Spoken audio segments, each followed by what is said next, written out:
कार्तिक मास का व्रत कथा के दूसरे अध्याय में भगवान ऋषि सूत जी नारद जी को आगे बताते हैं कि भगवान कृष्ण ने बताया कि जब गुणवती के पति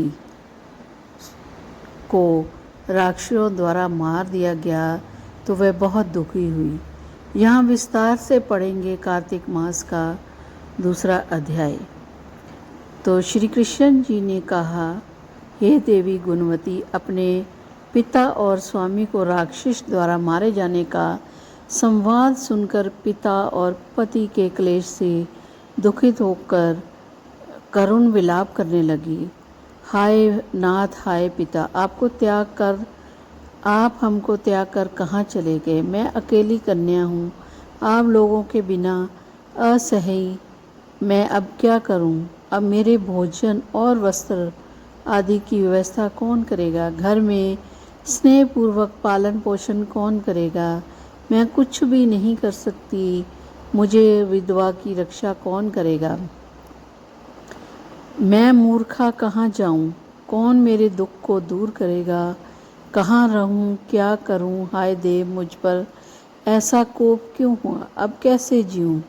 मैं बड़ी ही पापीन हूँ। श्री कृष्ण चंद्र जी ने कहा कि इस तरह रोती हुई वह मृगी की तरह व्याकुल होकर अपने आप को भाग्यहीना, असुखी, आशाहीन, जीवनहीन कहती हुई बोली कि अब मैं किसकी शरण में जाऊं जो मेरे दुख को हरे। तत्पश्चात वायु से आहत केले के वृक्ष की तरह वह पृथ्वी पर आ गिर पड़ी।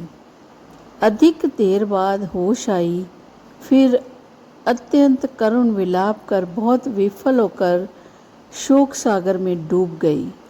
अपने घर की सारी वस्तुएं बेचकर सावधानी के साथ उसने अपने पिता और पति की यथाशक्ति श्राद्ध किया। उसके पश्चात उसे पुरी में निवास करते हुए यह विष्णु भगवान की भक्ति में तत्पर होकर शुद्ध तथा शांत स्वभाव से अपनी इंद्रियों को अपने वश में करके वहीं रहने लगी।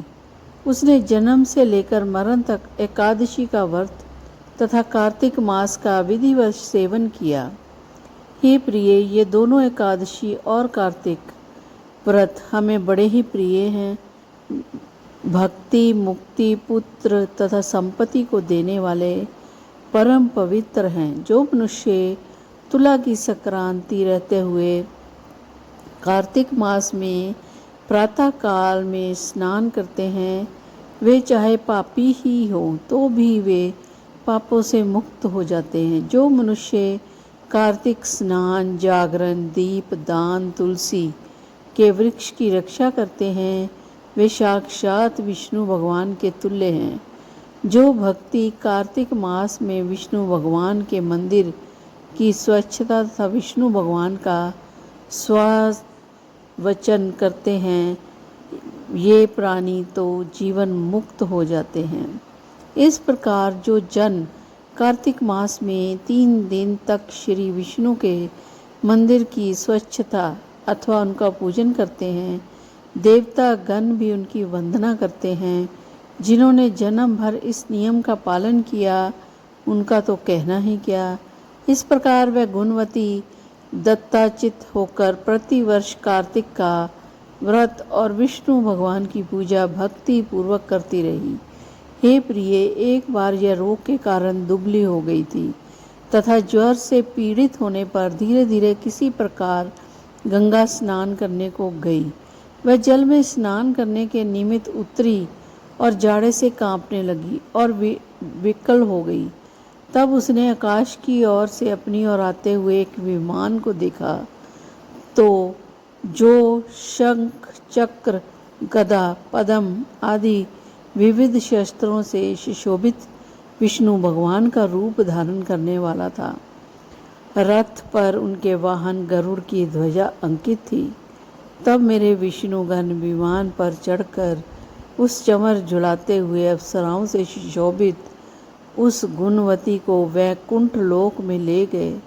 वह गुणवती प्रज्वलित अग्नि की शिखा की तरह उस विमान में बैठी हुई एकमात्र कार्तिक मास के प्रथम प्रभाव से मेरे समीप आई। इसके अनंतर जब ब्रह्मादि देवताओं को प्रार्थना करने पर मैं मानव लोक में आया, तब मेरे गण भी मेरे साथ आए।